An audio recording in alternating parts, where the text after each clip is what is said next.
आमतौर ते तव्हां मिठी जी जेका गड्डी भिट आहे उहा ॿुधंदा हूंदव ऐं उन ते वेंदा बि हूंदव।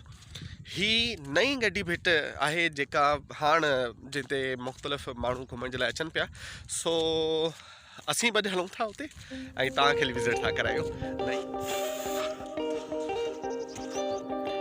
सो ही तव्हां ॾिसो पिया केतिरो बहितरीनु नज़ारो।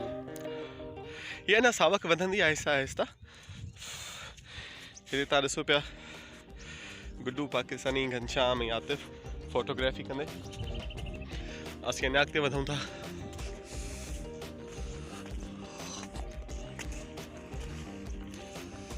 ओके, सो ही अथव नई गड्डी भिट।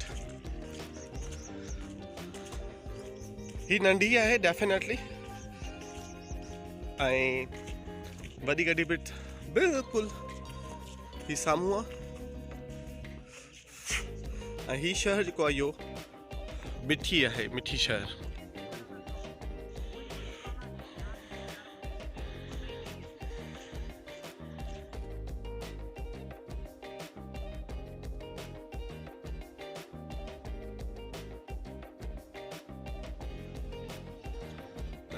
ऐं बिल्कुलु नहीं साम्हूं साम्हूं तव्हां हीअ ॾिसो पिया त हिते हिकिड़ा चोर आहिनि जेके थर जी सुञाणप आहिनि ऐं उहे तव्हांखे केॾा हितां बीही करे केॾो ख़ूबसूरत लुक ॾियनि पिया। त छो न हिन गड्डी भिट खे घटि में घटि उनजी जेकी नई डिज़ाइन हुई जिते हेॾो सारो ख़र्चु थियो आहे, जेको शायदि लखे रुपया हूंदो मथां करोड़नि में हुजे, त एटलीस्ट हिन जो जेको लुक आहे उहो थर जी जेका सुञाणप आहे, जेका थर जो कल्चर आहे उन तहत कई वञे हा। ऐं जिते चौरा ठहियल हुजनि हा, या हिते हिननि सीमेंट जे बजाए कुझु अहिड़ो लुक हुजे हा, कुझु वारी हुजे हा, थोरो कल्चर लुक हुजे हा, त शायदि अञा वधीक अट्रैक्शन हुजे हा। इंटरनेशनली बि अट्रैक्शन मिले ऐं लोकली बि अट्रैक्शन मिले थी।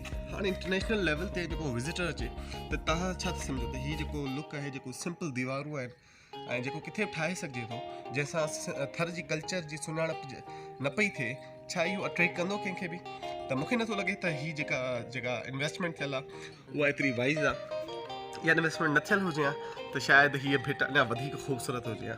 सो बहरहाल इन ते गौर वीचार करण जी ज़रूरत आहे त थर जा जेके पिकनिक पॉइंट्स ठहनि था उन में थर जो कल्चर हुजणु घुरिजे, उन में थरी जेके आहिनि उहे चौराहा हुजणु घुरिजनि ऐं चौरनि जे साम्हूं जेको थर जो जेको कल्चर आहे, लोढ़नि जो जेको कॉन्सेप्ट आहे, या जेके कचा घर आहिनि केॾा प्यारा ख़ूबसूरत कचा घर आहिनि, तव्हां ॻोठनि में वेंदव तव्हांखे मज़ो अची वेंदो। इन क़िस्म जी फीलिंग्स अचणु घुरिजनि जॾहिं असीं अचूं विज़िट करणु।